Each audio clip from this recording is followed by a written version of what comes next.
Good morning, everybody. Thank you so much for joining us. My name is Erica Austin. I'm from Dogwise, and I am joined this morning by Ian Dunbar, author of the brand new book, Barking Up the Right Tree: The Science of Practice and Positive Dog Training. So, the first question I've got for you this morning, Dr. Dunbar, is how did this book come about? This book is very different from any other book that you've written. So, where did the idea come from, and then how did it come about? How did it come to be? Well, the idea, I guess, that during my sort of final years on the seminar trail, I talked about a lot of new sort of innovative techniques. I'm always in search to make training easier, quicker, and more effective. And I realized it's not written down anywhere. And so there was that I felt that dog training was sort of slipping away from the intended path, and we were Mm, no longer checking the effectiveness of what we do.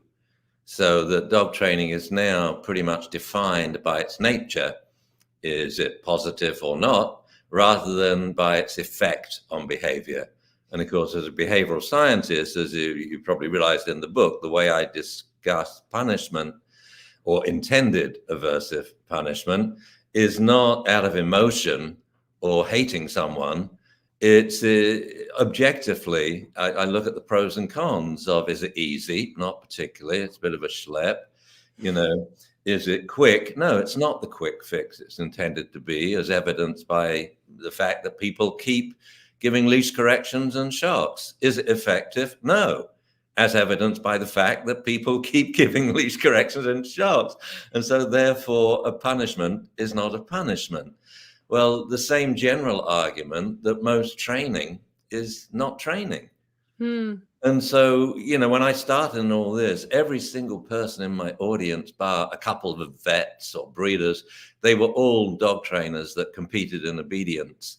And they knew what quantification was. Your dog breaks one sit stay, you've just wasted a 3-day show trip to Winnemucca and the hotel costs and the travel and your time off work because the dog made one mistake. And I think in real life, when a dog breaks a sit stay, that could be very dangerous. And so I've always been a great proponent, being a behaviorist, we deal in numbers in terms of quantifying what we do so that we have an idea of how good we are and always searching for improvement. And when we improve, we know we improve because now, say, in an hour session, we improve the length of the sit stay or the down stay we can teach, or the response reliability of cued responses. So basically, it wasn't written down. It was videoed. That my son did a wonderful thing in the last few years. I was lecturing. He followed me around and he said, my goal is to digitize Daddy's doggy brain. And so we have all this on Dunbar Academy, largely in video format. But I think when it's written down in a book in one place, it's much easier to access. So that's what I did. And a lot of it is old stuff, like the way we trained animals when I grew up on the farm. And then I formalized it I just gave it a name. I said, this is lure reward training, and spoke about how we use food lures and phase them out totally in the first session. So we don't have food in our hand. And then Mm. thin out food rewards, so we don't even have a bait bag on us, that we use much more powerful rewards and much more powerful reinforcement schedules. So I did it because it wasn't written down. So down in Escondido, in my swimming pool office, I wrote 500,000 words. I loved it. Wow. And then I went back to the publisher that published a book I did before, the puppy book, before and after getting a puppy, and said, I got a new book. Do you want it? They said, absolutely.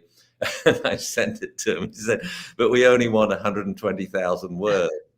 So the next year, last year, was one of the most brutal times in my life. Thinning those 500,000 words, my thoughts, my stories, all ending up on the floor and getting cut out. It was horrible. But it, I think, turned out a pretty tight book so people can read it and get a good idea of how I approach training.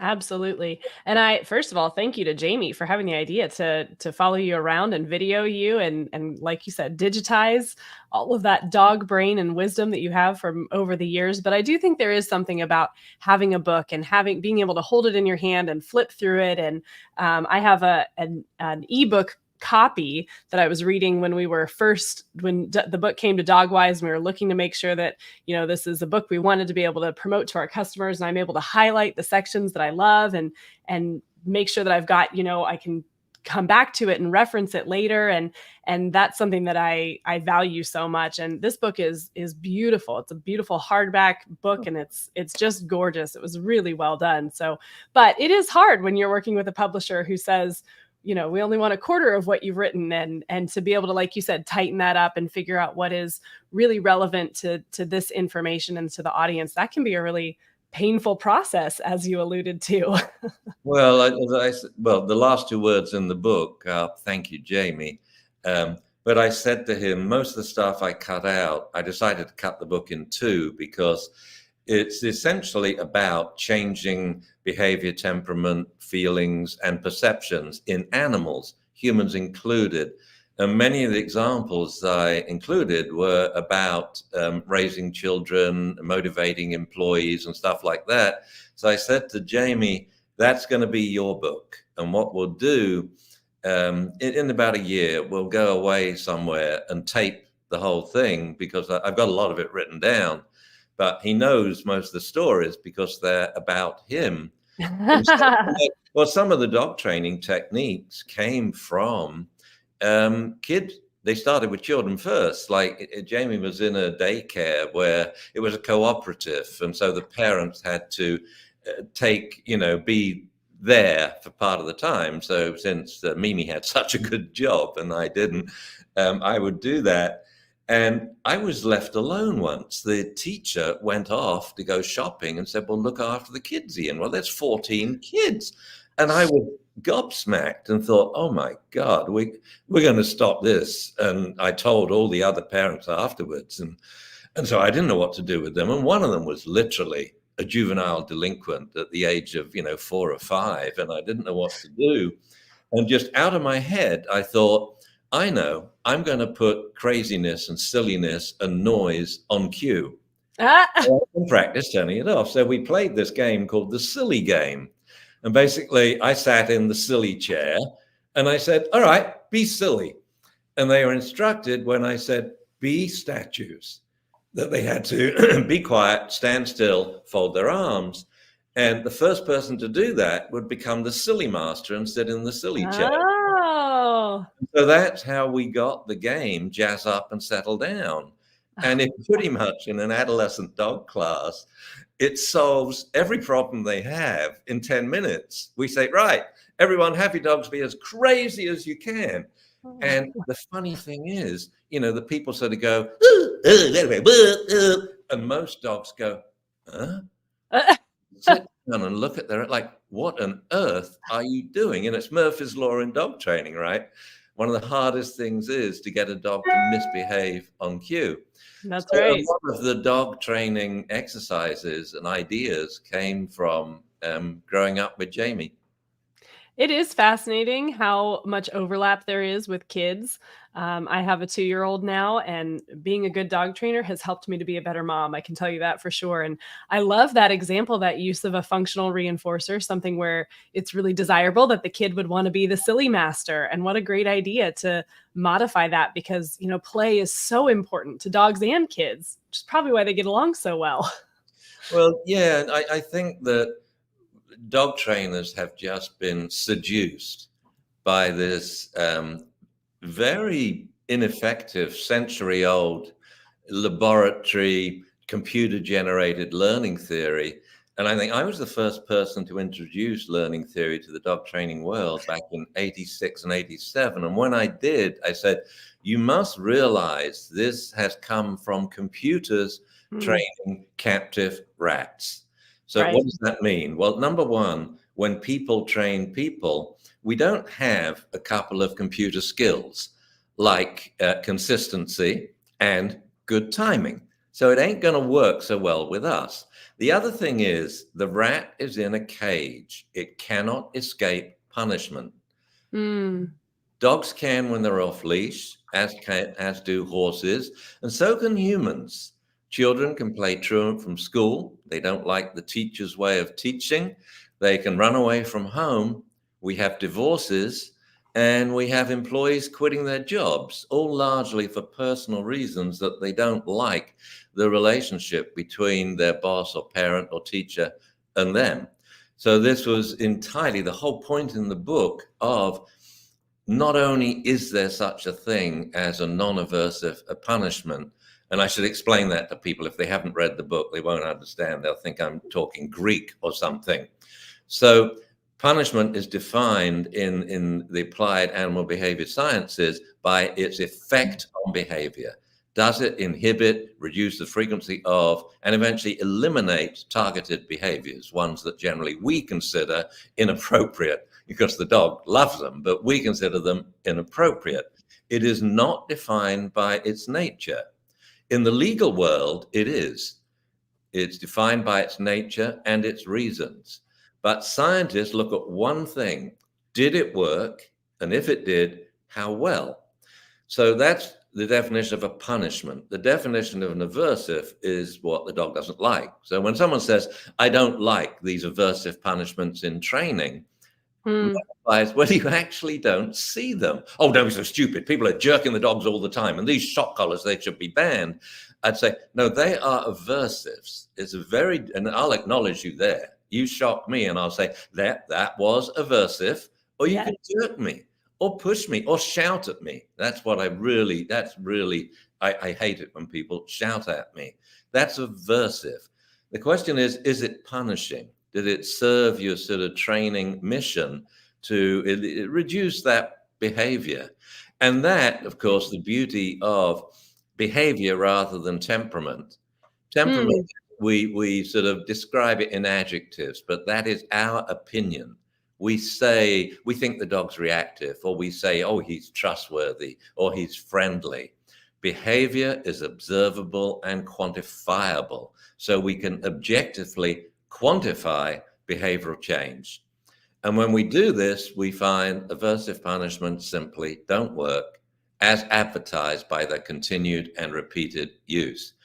So what are they? Well, they're aversives that people are intending to be punishments, but they don't work as such. And then in the book, I explain why don't they work. And we have 6 criteria for a punishment to work. And for me, the biggest one is the final one. It must be instructive. Because you see, we got stuck in this thing from the laboratory. We just want to stop that behavior. We want to get the rat to move out of here and jump on a shelf. Well, the computers were constrained by the fact they didn't have language. They couldn't say to the ratty, you know, why don't you just jump on this shelf and then you won't get your paws burned off when I let grid. And so the most important criterion of punishment, it should be instructive, because we don't just want to reduce this behavior, we want to get the dog back on track. And so, for example, the best example is jumping up. You know, when you read what trainers, oh, we'll do a DRO, DRO or a DRI, or we'll distract the dog, or we'll turn our back on the dog and let it. Why don't we just say, Rover, sit? End of problem. Right. And that's my solution to every problem there is. Rover, chew toy. You know, Rover, outside. This is an emergency because he's just and then go pee. And this has our voice has just disappeared from behavior. And looking back, this has been only in the past, 2 decades. Because in the 90s, man, training was an incredible place. And we didn't have dog-dog reactivity. We didn't have scared dogs because we had off-leash classes from pup through adulthood. And so we taught social savvy, and we taught dogs to accept unfamiliar dogs and unfamiliar people and unfamiliar settings, because we know that's part of normal development. Every canid there is becomes increasingly wary of the unfamiliar from 5 to 8 months. We know that. It's not like, but now I find training is like sticking our finger in the dike to plug the holes. So we Mm, have to have fear-free training, and we have to have stress-free this, and we have to deal with dog-dog reactivity. And always my approach has been, why don't we, create training techniques where we prevent all of this? And so much of that is using our voice. And actually, I'll give you heads up on the book. Let me just read. I'm reading it. yes, go for it. I have to. It's one of the sort of, oh God, 50 books I get a month to write something nice about. And this is welcoming your new puppy from Planet Dog. What I've read another book she wrote, Kathy Callahan, about she fostered about 101 dogs and then got them, new homed. And that, I love that book. It made me cry. But this is incredible because it talks about relationships between puppies and other puppies, puppies in the new family, the empathy. This is a puppy, it's a baby, it's a child, it's scared witless. Where's its mum and the litter mates? We got to show empathy and compassion. I like that, Yes. Then it got into how do we do this with our voice? And she creates these verbal dialogues that you have when introducing your dog to your spouse who's not following the training rules, or to children, or to other dogs, or strangers on the street, and how you provide this verbal reassurance.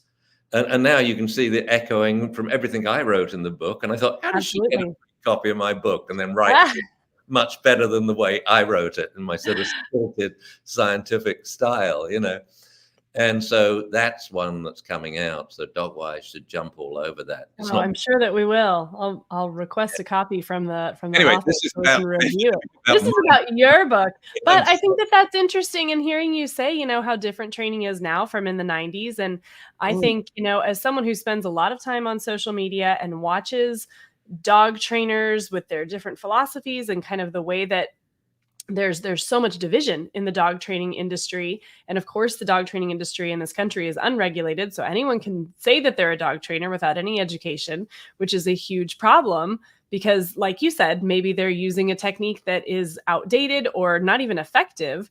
And that lack of knowledge, the lack of information is really can be damaging to the dogs and certainly to that relationship. And I love the way that you're simplifying that of like, they're social beings, have a conversation with them, talk to them, bring that dialogue in. And I do think that we've lost that a little bit. It's interesting though, to hear you say how different dog training is now from in the 90s where like leash reactivity, I see so many cases of leash reactivity.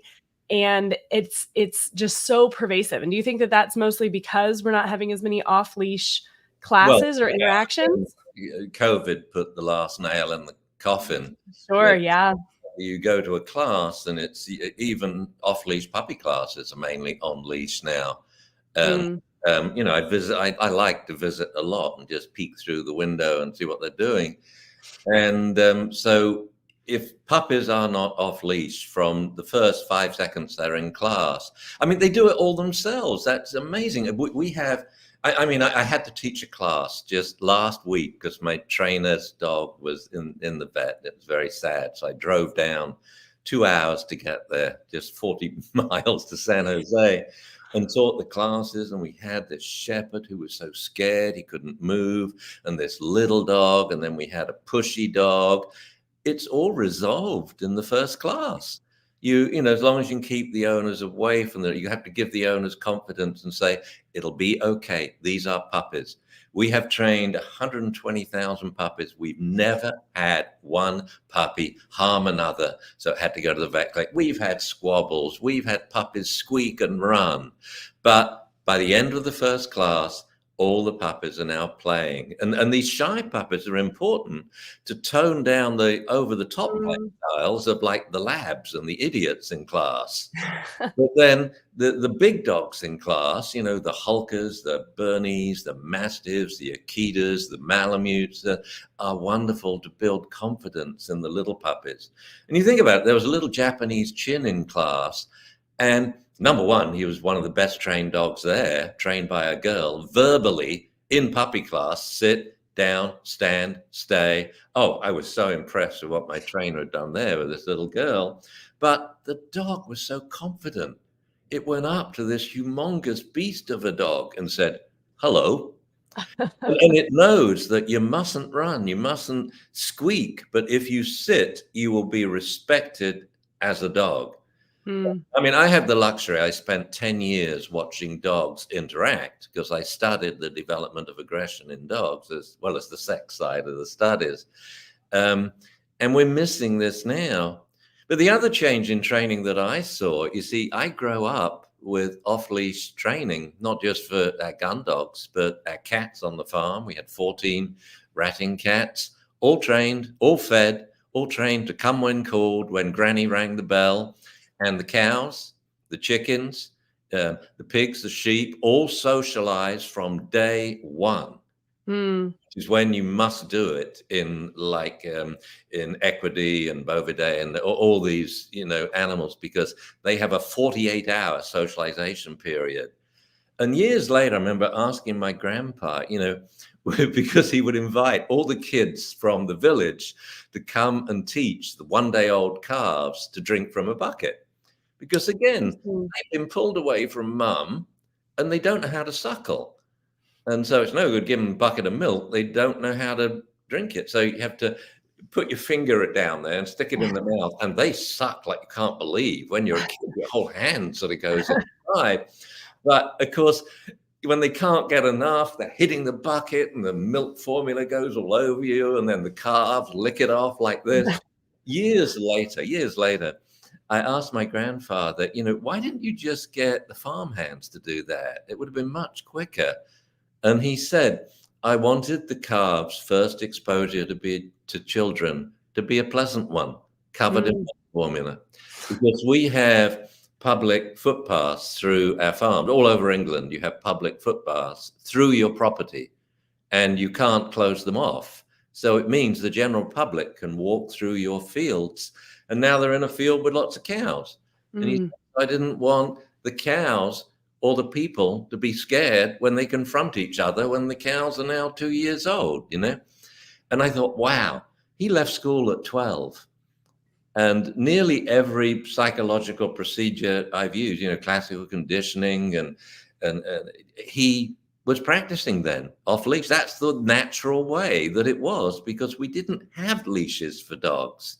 Right. Now, I didn't. The first time I used a leash was when I went into an obedience trial with Omaha, and he was 6 months and 1 day old. And they said, "Where's your leash?" I said, "I haven't got one." And they said, "You've got to have a leash to go in the ring. How can you, be judged on leash healing if you don't have a leash?" And I'd never used one, and I didn't Wow. realize leashes were used for training. And so we obviously have to have them now for safety and a collar to hang the dog's tags on. But as soon as you put a leash on a dog, you won't train him right, because the leash will become a crutch within 5. Mm. And the first walk you teach, you've taught him to be a leash puller. So we do all our training off leash, and then we put the leash on the trained dog. But even on our first walk, we go outside and stand still. Don't try walking. At the same time. No, 3 steps, you'll energize your dog and he'll shoot forward. Stand there. Can you stand still with your dog in a sit stay, looking at the big wide world out there? Because, oh, wow. As soon as you move from your house and garden to the sidewalk, it's a different scenario. Anyway, One is, I rattle on. I should have told you. oh, You that's all right. want to stop me, you just do No, this. not at all. Not at all. And actually, I wanted to invite anyone who's watching and listening, feel free to leave a comment. If you've got a question for Dr. Dunbar, just put it in the comments section and we'll ask your questions as well. But I'm enjoying this conversation and all of your stories. And I think that's such a good point. You said something a little while ago of training should be instructive. And so much of punishment training is telling your dog what not to do, or sometimes child training, what not to do, but you're not telling them what to do. But something else that you talked about in the book, and we actually shared one of your quotes from the book on our Instagram page about how important it is for people to read their dog's body language and understand that their dogs do have feelings. And so meeting your dog's needs and being able to recognize that either they're not being a bad dog, they just maybe have some feelings, maybe there's some anxiety, maybe there's something going on under the surface. And if we don't learn to recognize those signs in our dogs, then we might be doing them a disservice, asking them to be obedient or behave in a certain way if there's something else going on. Can you talk about that a little bit? I can. And one of the things I do all the time, well, number one, I naturally know if the dog's upset. I mean, I did study it for 10 years. Last night, I was walking to my granddaughter's birthday party, and someone's coming towards me with a dog on leash. And it was like, it looked kind of like a Basenji, but it wasn't, like one of these Asian street dog type Mhm. look. And as they came towards me, the dog slowed down, looked at me, then walked behind his owner. And the owner's walking on leash, looking at his iPhone. Mhm. The dog, in just 3 months' time, it will be going at strangers on the street. It's already, they miss the little signs that the dog doesn't come immediately when called. They say he's distracted, and I say, or he doesn't like you. I mean, hello. So it's why I do all training off leash, so that every step of the way, we're asking the dog for consent. You'll never see me put a leash on a dog to train it unless I'm teaching on leash walking. And so Mm. I want to know, is the dog gung ho to join with me in this training game? And if the dog doesn't come or is slow to approach, well, there's your problem. And you've got to work out, which reason is it? Is it the fact the dog's distracted by the other puppies? Well, we start solving that first week in puppy class in a 4-step process, because people think, how do you do that? It's so simple. You go up to the dog, take him by the collar when he's playing, and you say, good dog, give him a treat.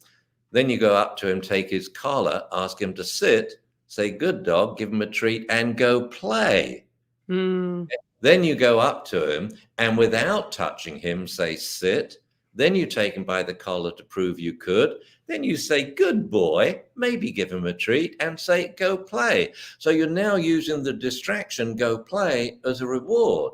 And eventually, by the end of puppy 1, we hope that people can sit in a chair and say, puppy, sit. Good puppy, go play.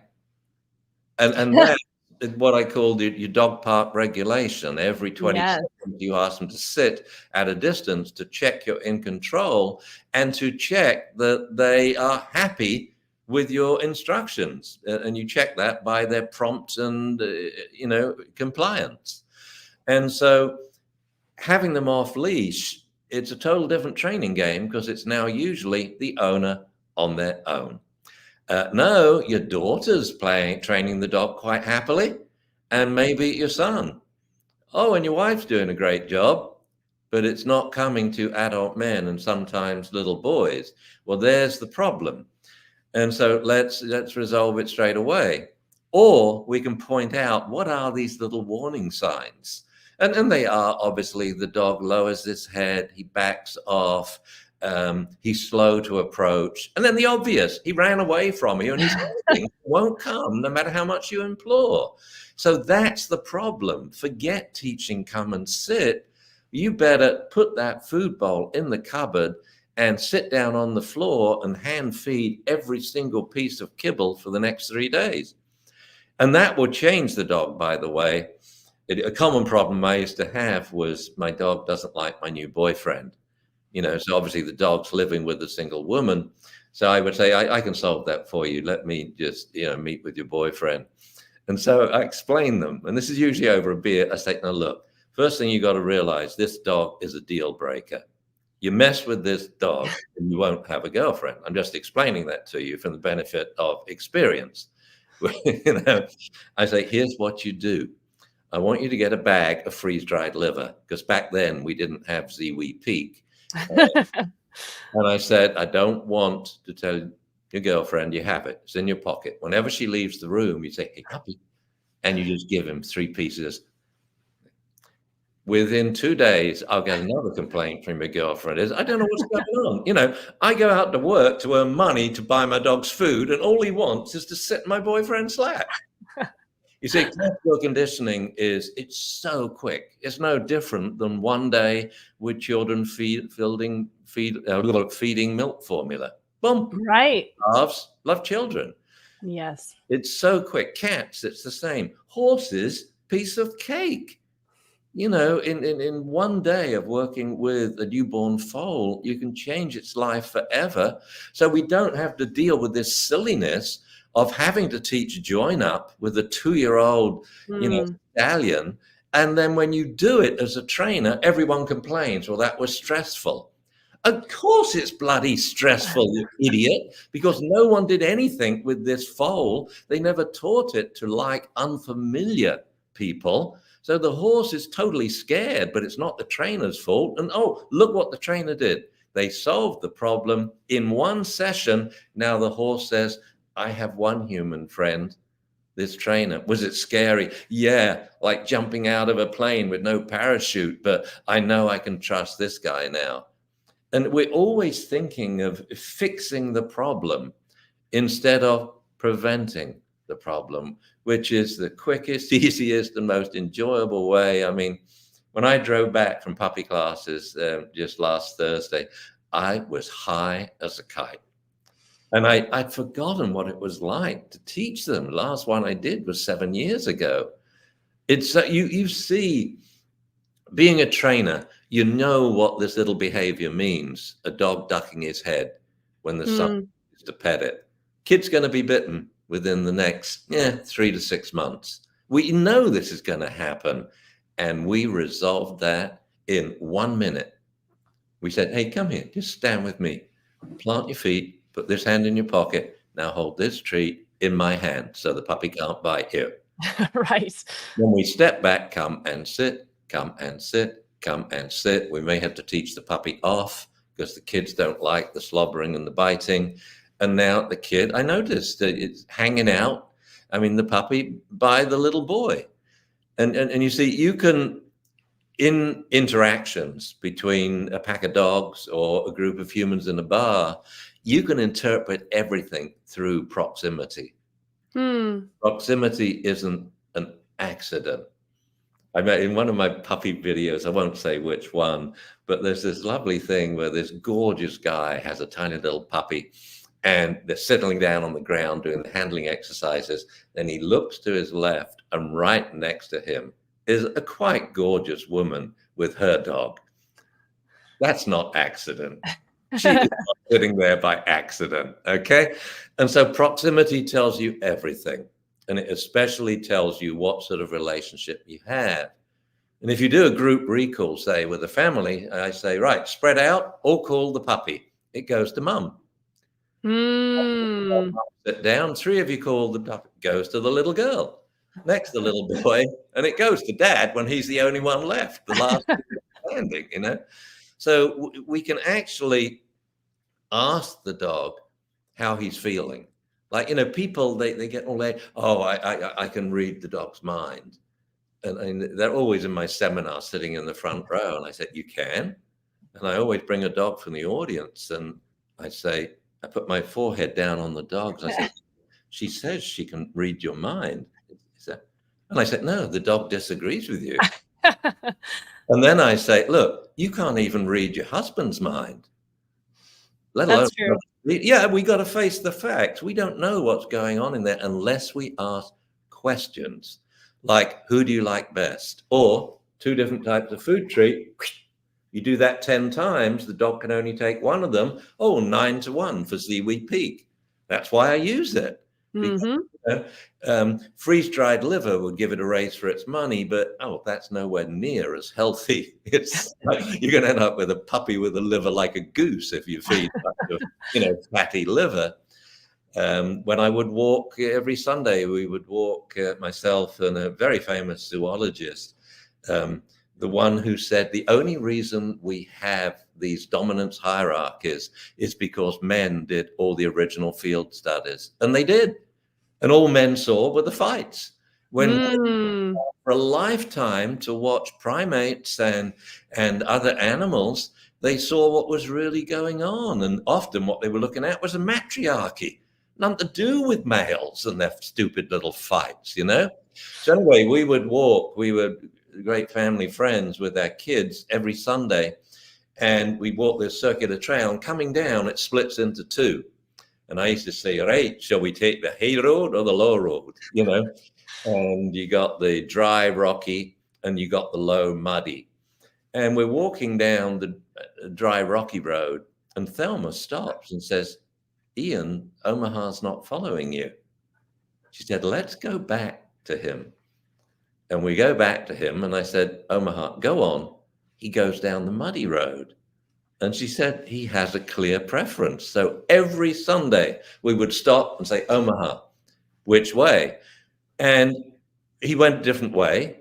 To us, it appeared random. Obviously, to Omaha, it's not. For today, he smells something down here or whatever. Mm. But dogs have clear preferences, and this is what gives you an insight into their brain about how they're feeling. Well, and what a great way to honor that preference. I think Oh, that sometimes we see in dog training, and we've shared a few passages recently, again on our social media, of this idea of control, of the human controlling the dog, and the dog has to do what the human says and what the human wants. And yes, we have brought dogs into our human world, and we do need to help them adjust to this society that they didn't necessarily ask to be a part of, but they are a part of. But I think that there's a difference between helping your dog thrive and honoring their choices and their preferences and their individuality, and that controlling, I'm in charge and I'm the boss just because I'm the human. That doesn't seem fair or realistic to me at all. yeah, it's very anthropomorphic. I agree with control in part. I think every person should be able to control their dog in an emergency. And what we practice is I tell them, pick one command. And I call this a command, but it's actually a formal request. It's the way the words I use in the book. But I mean a word that must be obeyed instantly. One of them, sit or down, your choice. I always Mm, pick sit for a variety of reasons we needn't go in now. And train this sit to be so reliable. It doesn't matter what's going on, where your dog is, how far away it is. If you say Rover, sit, it will always sit. And the way we amp this up in terms of on-demand ultra reliability, there's a number of tricks there.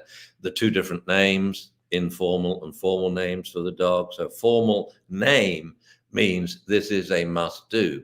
There will be no raising of voices. There will be no argument. You simply will do it. When you do it, I will normally say, go play. So mm, whatever could have been a distraction, sniffing or playing with other dogs or sniffing their bums, is now the reward for you sitting at a distance in traffic. By traffic, I mean lots of dogs. I don't mean in car traffic.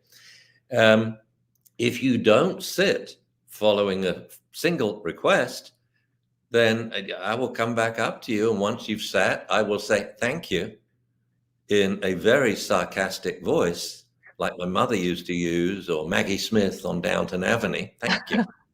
It doesn't mean thank you at all. It means about bloody time, you know? Then you'll have to repeat the entire exercise, come and sit, until you do so following a single command.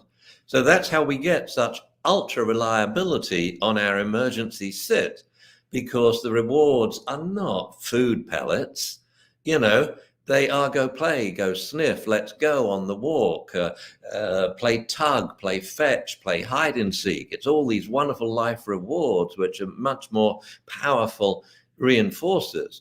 So I like control in that respect. And I practice it all the time. My dog's off leash.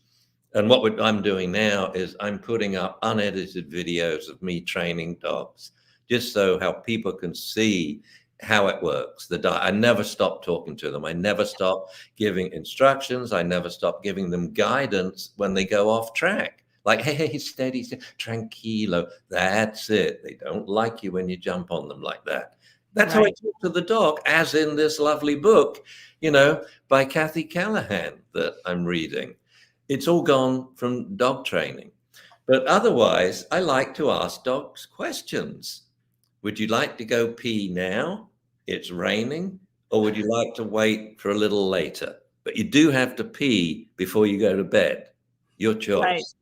And Do I expect dogs understand every word? No, not every word, but they get the gist of it. But how many words can they understand? My favorite all-time sentence that I gave as an example in the book is Phoenix, come here. And come means come and sit. Take this, find Jamie, please. And she would run off, looking upstairs in the garden, and then see Jamie, run up to him, sit, and deliver the note. Lunch is ready. We called it Malamute Mail. Frequently used sentence. And why I'm talking about this is I'm talking to the dog in a perfectly constructed English sentence because it understands certain words, which with this one I will emphasize. So, Rover, shush, find your Kong, go to your bed, settle, thank you. And that's what I say to dogs most times in the evening. So we could have two dogs playing agility on the couch or two dogs chasing each other. It's then dogs, shush, find your Kongs. And they're just clear instructions what to do, but delivered in a sentence. And I think what happened looking back, because lure reward training was just like the flavor of the month. And then at the end of the 90s, I noticed it start to change. And I think it was when clicker training came along that the original trainers said you shouldn't lure. If you lure, it's not pure shaping, which is totally true. But not to lure, of course, is just plain idiocy, because that's how you teach dogs ESL, or English as a second language. You say, Rover, sit, you lure it to sit, the dog sits, good dog. You may or may not give a food reward. So one thing was we eliminated now instructions prior to task, and then we took out praise. We praise with a click and a food treat. And I use food to start dogs off, and a food reward is great for novice owners and a novice dog. But we phase out food as a lure in the very first session because the dogs have learned hand signals that quickly, because they understand that language. They're paying attention to it. It's one of their languages. And then I say, right, we're going to thin out food rewards now. But, oh, look, we're already getting 7 behaviors for 1 food reward, because everyone has to practice the sequence: come, sit down, sit, stand down, stand. And that's 7 behaviors for 1 food reward. And I tell them, right, now count out 3 food rewards in your hand, and you're going to repeat that sequence 7 times. This is week 1 in puppy class. And so we're working at a response reward ratio of 7 to 1. It's so easy to phase out food rewards, but the general public can't. They can't get food out of their hand. They can't get it out of their pocket. And to intensive purposes, that turns all of the 6 most commonly used reward training techniques into bribery. And what I know you talk about this in the book, the difference between reward and a bribe, or a lure and a bribe. And can you talk about that a little bit right now? That's a horrible question. I have researched definitions for a bribe, and I can't find one. So essentially, let's explain a lure. A lure is presented before the behavior to teach a willing dog, a dog that's willing to learn, which particular response you want. So that's what a lure is. It teaches the dog that after you say down, you would like the dog to lie down. After you say spin, you'd like the dog to spin. Okay, so a lure is presented before the behavior, not to coerce, but a willing dog what you would like it to do. A reward comes after the behavior. It is a consequence to influence the frequency of the previous behavior in the future. So as Bob Bailey always says, behavior is changed by its consequences. It is not changed by what you present before the behavior. So then what's a bribe? Well, it's presented before the behavior in an attempt to change it. So I even have difficulty with this. So it's presented before the behavior to obviously coerce the dog to do what you want, to act like a reward, which only comes after the behavior. So I tried to define it in the book, and I'll tell you, I had 20 attempts and I still can't do it. So that's the best I can do. The point is, it ain't a lure and it ain't a reward. And that's how we're screwing the pooch. And so, and it's why food becomes such a crutch, and it shouldn't, because the rewards that are all powerful are let's go when you're walking. So just every 25 yards, say Rover, sit, good dog, and it's sit, watch, stay, let's go. And then when the dog's playing, every 20, 30 seconds, Rover, sit, good dog, go play. And in the original movies of Omaha, I didn't even ask him to look at me. So they're very funny. That at the end of the original serious puppy training video, he's 110 yards away. We measured it afterwards.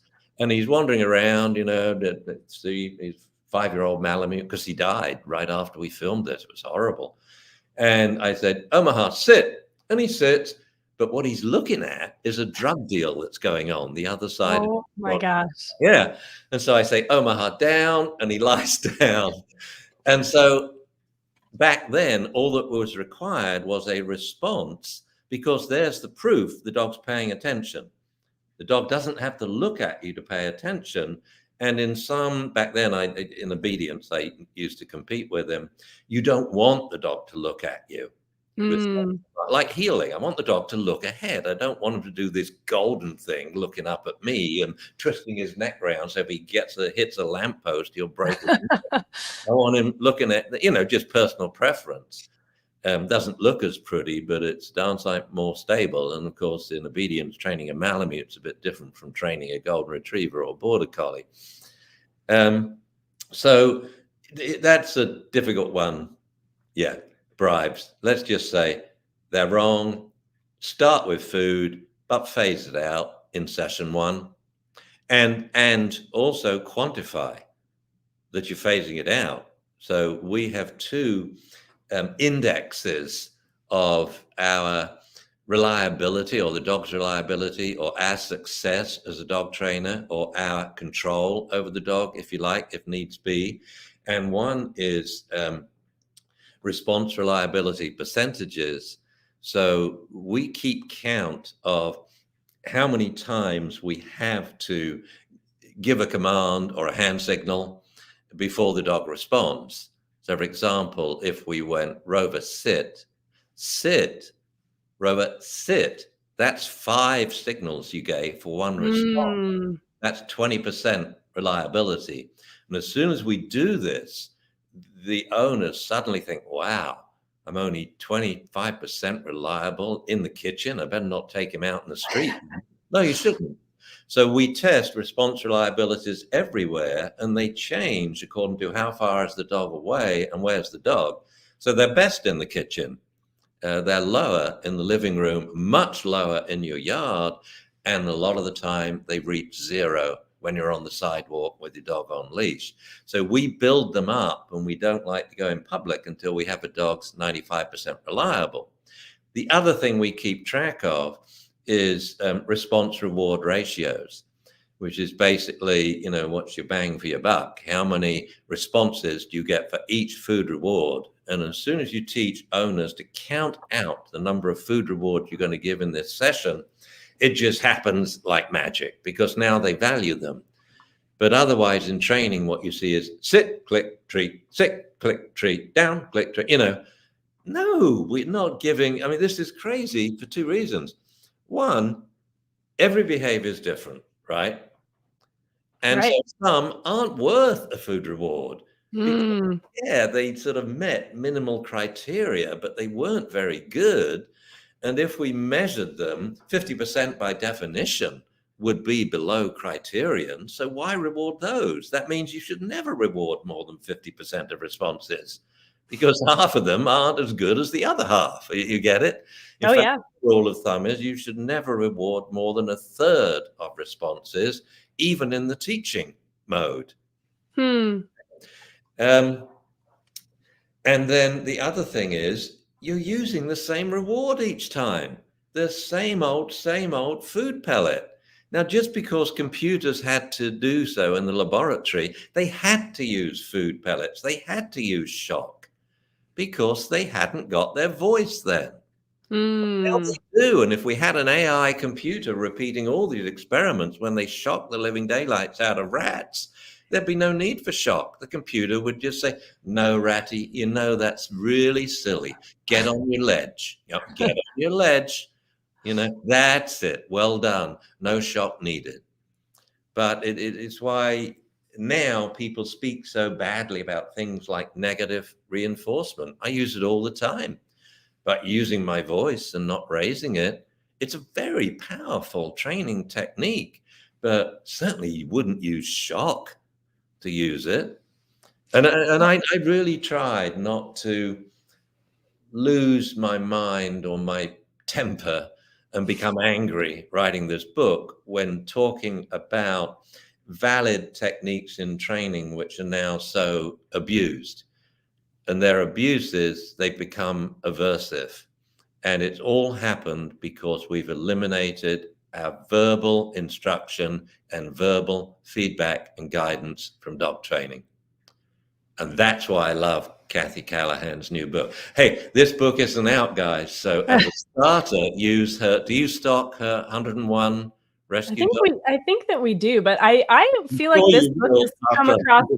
my desk. So you guys, everyone who's tuning in, be sure to keep an eye out on Dogwise. We'll have it in a little while. Oh, We yeah. did have a question that kind of speaks to what you're talking about right now. But can you speak to one's tone of voice when teaching? We're thinking about you're talking about the words that you're using, and you've mentioned a few times, not raising your voice and not getting upset, but the tone of voice that you use. You would raise your voice if the dog's at a distance, or if you thought it was absolutely the dog was killing a child, or heaven forbid, or killing another dog. Oh, I would shout. And what I would shout is, "Rover, sit!" No, I would raise my voice in a dire emergency. No, in training, tone and volume, totally misunderstood.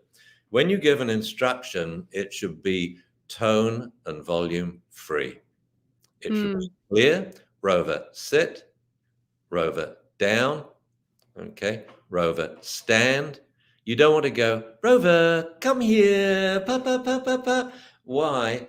Because now the dog will only come if you've got sweet face on. If you're scared and say, "Rover, come here," the dog won't come. Okay. So we train a dog to respond to neutral tone and neutral volume. Now, we can use tone as a lure. So it would be like this. And we'd use it in probably recall and healing. So we'd say, "Rover, heel. Come on. Pop, pop, pop, pop, pop. Oh, he's a good dog. Oh, he's a good dog. Yes. Good boy." Okay. So we give the neutral tone instruction, then it's followed by saying whatever you like. So as a lure and as feedback, use tone and volume like it's going out of style. And I find that useful ploys, whispering is really good if you want attention and stay. So I say, "Rover, sit." "Oh, he's a good dog. Oh, yes. I've got a secret to tell you. You're being a very good dog." And as soon as you do that, watch the ears. They go, because it's different. So tone and volume, yes, and go overboard at the end of recalls. Watch these will soon be up in a special course I'm building on Dunbar Academy, the Canine Games in Japan. Oh my God, in the doggy dash. So two dogs race head on, side by side, right? They mustn't cross into each other's racing lane. Disqualification. First dog to sit across the finish line goes through to the next round. And incidentally, when you're training for the Canine Games, the recall is given. We don't have dogs that don't come. This is to teach dogs to sit instantly when amped up. So sit, because you'll often find a border collie's across the line, but then he's circling his owner and jumping up and barking. We actually had this in the quarterfinals in Toronto, where a basset beat a border collie. Border collie was across the line, Bassett was fast, and he slid across the finish line in a sit stay. Ears grazing the ground for balance, sort of thing. And so when you see the praise they give their dogs, it's insane. I mean, I think there's no country in the world can get as silly and as happy as the Japanese. It's like champagne cork blowing. And that's how we should be. We are so boring. I mean, we're so boring, even with our praise. I mean, I tell people, when you praise, next time he comes when called and it's good, think of 3 different adjectives you've never used before. And you say, wow, that was supersonic, quantum, speed, light speed, warp factor 9. Let the dog know how you feel and say what you like exceptional. Now it's in a sit stay. That is immaculate, beautiful. Oh, like a statue. Yeah.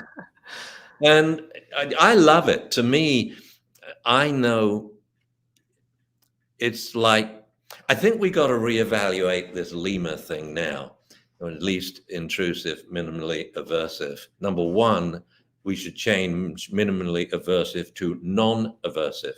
I think they said minimally because using rewards only, they got to a point for how do we deal with these difficult problems? Well, now in my book, I pointed out the most difficult problems, like a dog park recall in one session. Well, you've done it using rewards only. So it's now non-aversive. And least intrusive? No, totally intrusive. So from Lima, I think we should change to Tina, totally intrusive. What do I mean by intrusive? When I'm training a dog, especially, let's say I want to do a 5-minute stand stay. So I have videos of me doing this because this dog had to be trained as a support animal of a child who was an amputee. Had to be rock solid.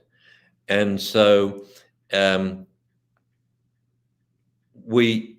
look on the training as it's going to be like a Vulcan mind meld. Forget least intrusive. I'm totally going to try my best to get inside this dog's brain as much as I wish and love the dog were inside my brain. That, me, is what training is all about. And when I've reached that point to when now my dog knows me so well, I find myself not giving any instructions because the dog knows what instruction's coming next. So I end up not having to give them. So I don't think intrusive is necessarily a bad word. It's the same thing with raising children. I want, if I talk to them, I want them to really value what I'm saying because it could be important. Like when I taught Jamie the stupidest ways to die. And I sat him down and said, Jamie, there are some really stupid ways to die that if it happened to you, I would feel I absolutely failed as a parent. Like eating a little white pill. Why is that stupid? You have no idea what it is and you don't know the dose rate. One little white pill, you could be dead. And so if you want vices, stick to the ones where you can read the dose rate, like alcohol and tobacco. But these days, of course, luckily kids aren't getting into that like in my generation. At least you know what's there. Don't drink a cocktail. That was but he wanted to have a cocktail party as a kid. I said, no, cocktails are not allowed. Why not? Well, because it's an unknown amount of alcohol disguised in color and sugar. And then Kelly pointed out to me, she said, the other reason he's not having a cocktail party is it's illegal, Ian. And I said, oh, I'm so used to Europe where kids we don't make a big deal out of it. Kids drink when they're 16 or 17. And this 21-year-old, I forgot. Oh, yeah, we're in America. I could be arrested for that.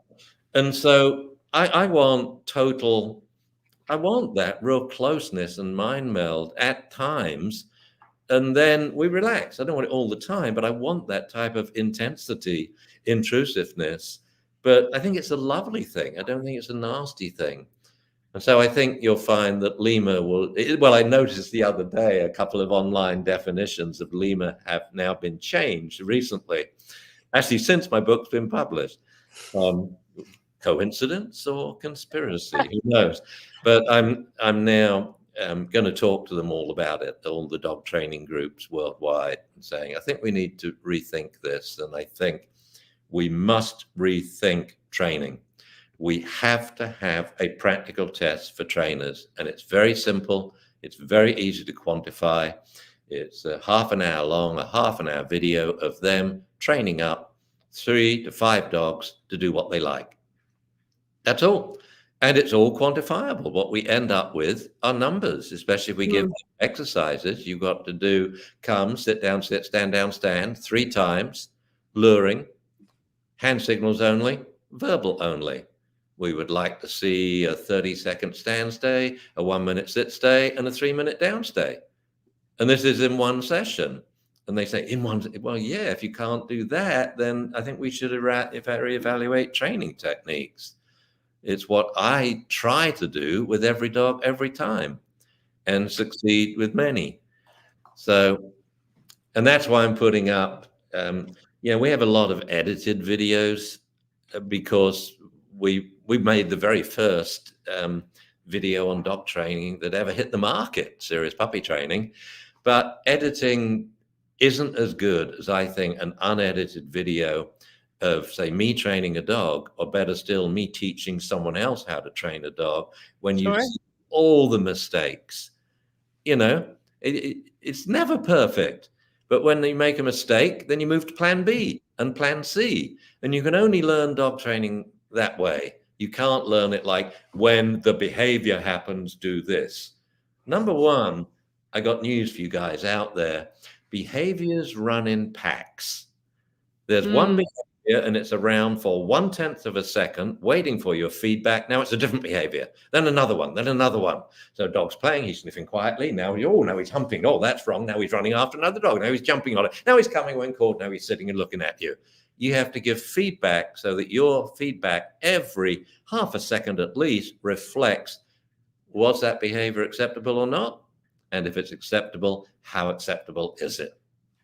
The running dialogue, that's what's missing in terms of feedback. And that's why people can't train dogs quickly. When I say I want training to be easy, quick, and effective, people get the effective thing, but they don't know how to quantify whether it's effective or not and how effective it is. But they say, why quick? No. You should take time to train your dog. I say, not me. I want to do it quickly. Why? Because I can, because I spent my whole life trying to speed up the training technique, and because owners want to be able to do it quickly. See, the owner's not you. They don't have your experience and expertise as a dog trainer. They don't have all day to train the dog because that's the only thing you do. They want it trained yesterday. I get that. I'm the same way with computers. Don't bother me about how it works. Just make the damn thing work for me and do it. And then it has to be easy. I think so much training that's taught today, whether on leash or off, is so complicated. No beginning owner is going to master this. To master a leash takes a lifetime. And then like shaping, whoa, the theoretical stuff that goes into that is enormous. And I don't think it's the way to start a dog off. I think we should just go straight into lure reward training. Right. We've got sit down, sit, stand down, stand. Now we delay giving the food reward. So now we have sit stays, down stays, and stand stays. Now we're randomizing 3 body positions, and we taught a couple of others like play bow because it's so easy, with random length stays in each position. And now we'll do off-leash following, off-leash heeling, put the leash on the train. It's so easy with lure reward training. But what about an adolescent dog that comes into class, rambunctious, rumbustious, it totally blows you off, it's not interested in the food? We switch to weight and reward training. Specifically intended for inattentive, hyperactive adolescent dogs. and it transforms them in one session. I think, you know, a lot of trainers will say, I'm positive. And I say, well, which technique do you use? They say, oh, I'm totally positive. Well, what do you do? They say, oh, I'm a clicker trainer. I say, do you ever use the other 5 reward training techniques? Because in terms of pros and cons, when we compare the 6 most commonly used reward training techniques, I find lure reward training, bar none, the quickest way to teach dogs behaviors on cue. And for working with adolescent out to lunch dogs, weight and reward training, that I personally only use shaping for highly specific reasons. Like, I want the dog to find my car keys, but he doesn't like picking up car keys. Okay, I'll shape him to love picking up car keys. And I usually don't use a clicker. I use my voice, and I say things like, good dog, that's it, that's it, that's it. So my marker is always verbal, but my reward certainly wouldn't be a food reward. It would be something enormous, like I'd throw a tennis ball, or say tug, or say tag, I'm going to chase you around the living room.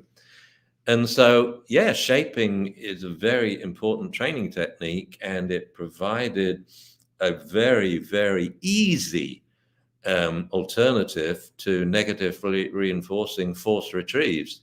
With the ear pinch, using metal collars and pliers to pinch the dog's ear, but these days shocks. Negative reinforcement's cool, but not using those tools. It's so objectionable. It's beyond the pale. And so, you know, we don't, I think, we don't sit back far enough to look at the whole field of dog training, and we don't ask questions. And when I was a kid, I was so frigging annoying at home with my parents and in class. Now, in both situations, my questions were always answered. My mother and father answered every question I asked, as did my primary school teachers, and then the high school, which we called grammar school. I was very lucky. I had incredible teachers, with the exception of 2. And I question everything.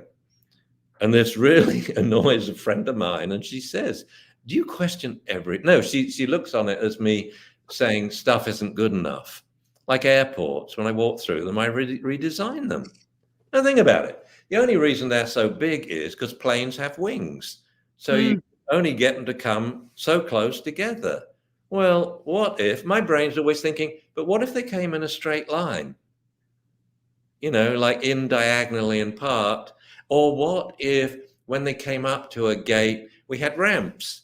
So the wings overlap like this. You know, that's the way I can't stop it. So with dog training, I'm always thinking of what's a better way to do this? What's a more fun way? What's a quicker way? What's an easier way? And most importantly, what's more effective? Because we can't have a discussion about dog training unless we're talking about dog training. I mean, its effectiveness. Because then we end up talking about what's nice and what's nasty, and I hate that person, I hate that technique. And that is not good in a profession. And it's cleaved the dog training world twice before. You know, I think in the 90s, we pretty much had it together because we went out of our way to invite people that used metal collars, correction collars, and shock collars. Come and learn a quicker, easier way. And they did.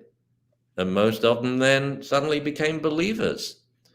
And the irony was, it was some of these crossover trainers, they called themselves, that became the worst people about criticizing others that use metal collars and shock collars, which they had done previously before they come to my seminars and our conferences. Whoa, it really is a funny profession. It's different from, like, in veterinary science. I mean, how many ways can you castrate an animal? There's not that many, and we discuss the pros and cons. In dog training, there's as many ways as we have dog trainers, and it's argument.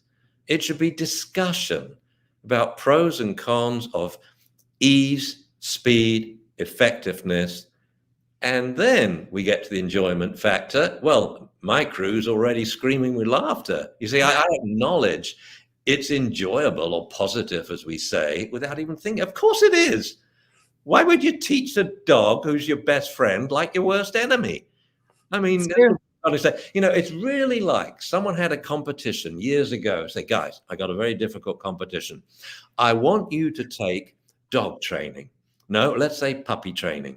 And I want you to make this the most ugly, painful, and unenjoyable endeavor there is.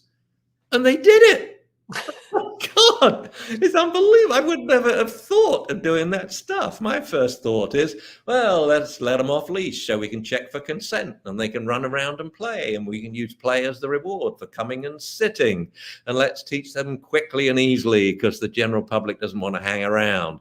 But above all, let's make sure it's effective. Well, and I love that ability to measure effectiveness. And like you were talking about, you should be able to measure effectiveness and like you said, the quickest, easiest way. It's what I loved about behavior. It's observable, quantifiable. So when I watch someone train and I say, your sit up from the down is only 54% effective. That is fact. And if you don't believe me, you can watch the video of you training yourself, score it yourself. These are numbers. It is fact. Therefore, we don't need to argue. I hate arguing.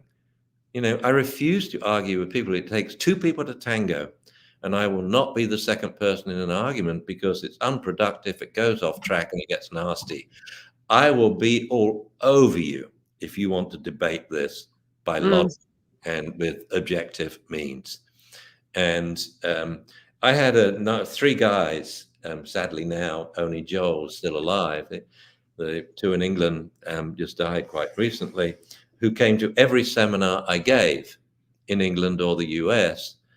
And Joel would bear witness to the fact, if there's a disbeliever in my seminar, someone who still thinks that correcting a dog physically or aversively is the right way to go, they will not be going to bed until I've convinced them. And some sessions we've agreed at 2 a.m. and they've had a good few beers. And one of those sessions I remember now, the lady worked at a massive humane society that used leash corrections. And she was not the head trainer. She was just a trainer. But she took this knowledge back to the head trainer who was doing the puppies. And then she contacted me and they went to the director and wanted to change their training program. Well, the head trainer had been there forever doing the on-leash stuff. So what they did was they split into two, the on-leash obedience classes and now the off-leash puppy strand. It became, I think, the biggest puppy school in the country. Wow. All because I stayed up till 2 a.m. having to drink beer after beer, convincing this person with pure logic. And of course, what I always say is, all right, I'll bet you $100. Choose a dog for me, choose one for yourself. It's a speed competition. First to get verbal commands only, come, sit down, sit, stand down, stand.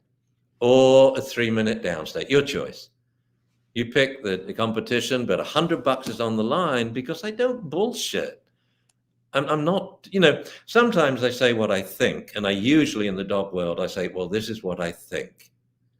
But I rarely do say it because if I really said what I think, people would go, whoa, why don't you tell us what you think, Ian? What I say is what I know.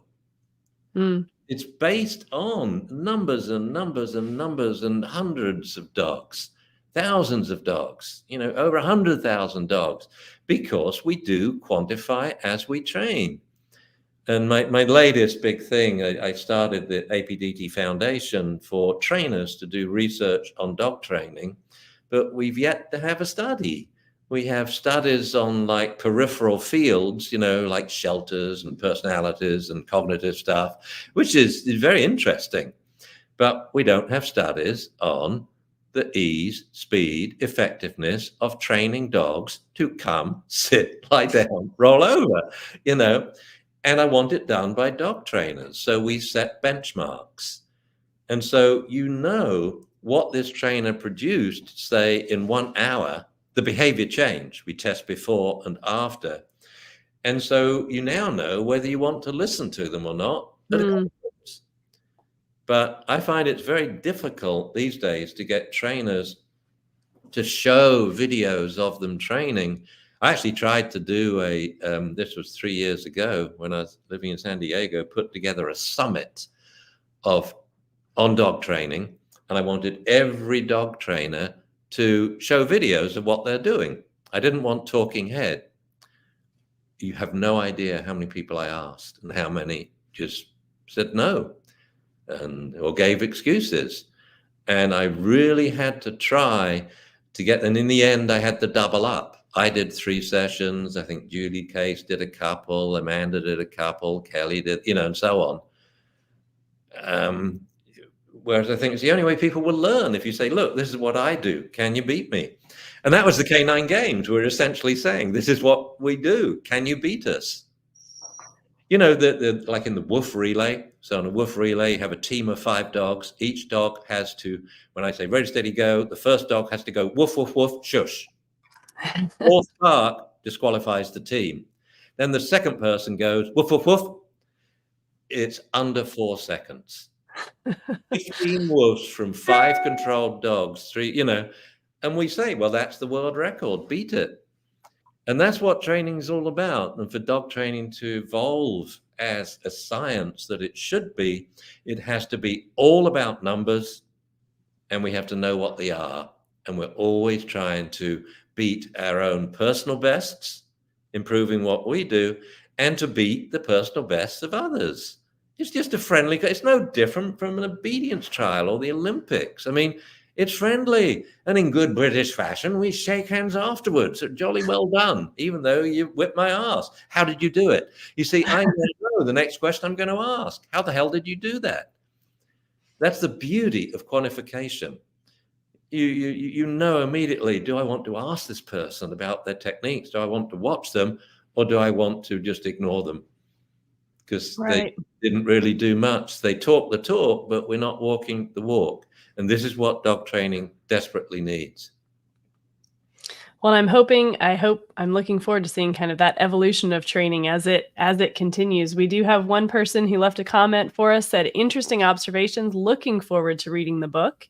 And since we're coming to the end of our time together, even though we could talk all day about this, and I so appreciate your time today, I want to remind everyone that Dr. Ian Dunbar's new book is available at dogwise.com, and the serious puppy training videos are also there streaming on demand. So if you want to watch some of those, and then you also have Dunbar Academy with those resources available as well. So if you have any questions for us, send us an email. Otherwise, check out dogwise.com, and we will see you all next time. Thank you so much. And I would like to say thank you to everyone out there for listening. I appreciate it. And I guess this goes up forever, so other people sure does. If you want to watch the replay, there will be a link available as soon as we end our stream. Well, I don't know why these people would want to watch the replay, but they can tell it other people. Hey, we'll tell everyone.